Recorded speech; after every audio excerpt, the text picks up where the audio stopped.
What's up, guys? Welcome back to Thinking Bigger with Kevin Feely. I'm your host, Kevin Feely, and today we're going to dive into a brain dump where you guys submit your questions and I answer them with my thoughts. Let's get into it.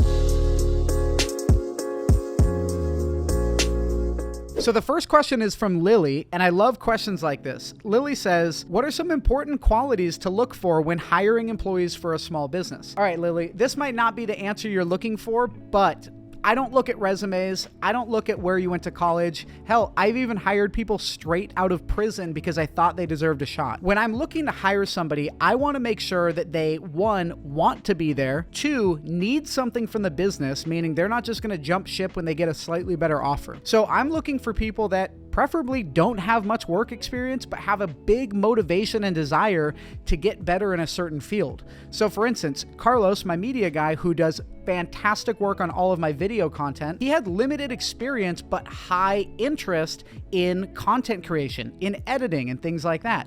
So Carlos may not have been able to get a job somewhere else, but I hired him, helped train and work alongside him to get him to a different level.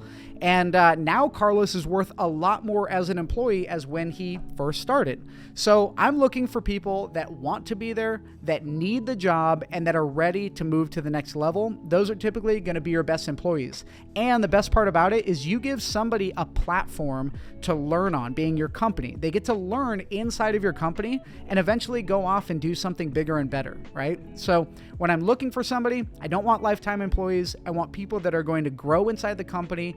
They're going to flourish and they're going to go off and do something bigger. Okay, so the next one is from Natalie, and Natalie says, how can you turn a setback into an opportunity for growth in your career or business? Natalie, I love this question, and the answer is perspective is everything. In business, you're either winning and making money or you're investing that loss and you're learning from it. Either way, you're moving forward, but your perspective has to be like that. So for instance, there were employees that I hired that didn't work out in the beginning, right? There's always things that you invest in your business that don't always work. It's not 100% success rate. But if your perspective is that it is, every dollar that you lose is just invested into learning what works and what doesn't. In business, you have to take risk. So when you have a setback, you have to have the perspective that it's not a loss. You're just investing in your future and you won't make that same mistake again.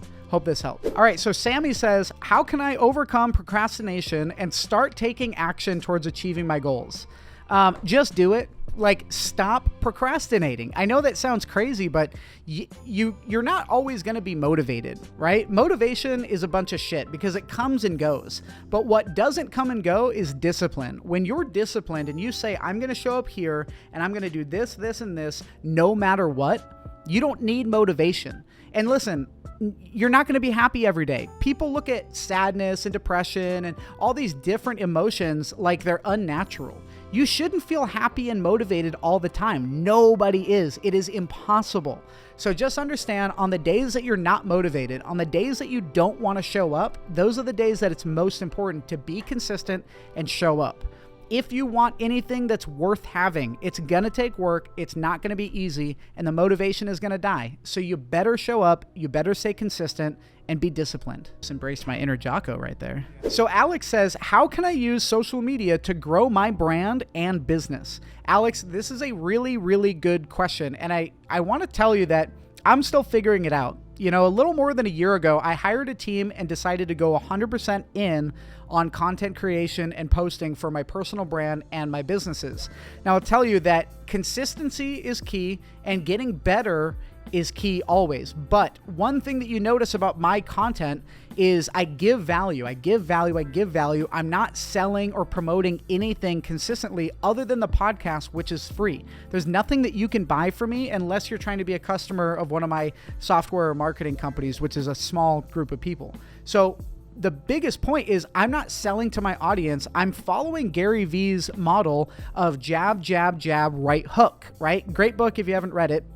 But Gary Vee's whole point with this is when you're jabbing, you're giving value. That way, when you swing with that right hook, you're actually going to get a big result from it because you've been putting in so much value. So I think that providing value in the marketplace and to your audience will never fail you. And when it's time to come for that offer or that ask to your audience, you can, but put in work and be committed no matter what. Most people start something like this and they give up before they even see 10% coming back of what they did, but really it takes a long time to see the return. And I don't care if it takes me 10, 20, 30, 50, 100 years. I'm going in on this and I'm not stopping. Hope that answers your question. Olivia says, when I'm starting a business, should I have a business partner or should I try to do it solo? So Olivia, I will say that business partnerships are one of the best things you can ever do. When you first start your own business, I think you should probably do it by yourself. Now, business partnerships are more serious than a relationship, just because people are really weird when there's a lot of money involved and things can change. So if you do choose to go in with a business partner, I don't think it's a bad thing, but I think you should be very particular about who you pick, because when things go south in a business relationship, it goes south really, really fast and it can get really hairy. So pick a good partner and make sure that if things do go south, you can sacrifice that relationship, because you're not going to want to ruin a friendship with a family member or a longtime friend if you can't sacrifice that relationship. Hope this helped. Hey, thanks for watching this. Do not forget to like and subscribe. 97% of the people that watch this channel are unsubscribed, so please hit that subscribe button. It does a lot for the channel and it gives you more content like this. Have a good one.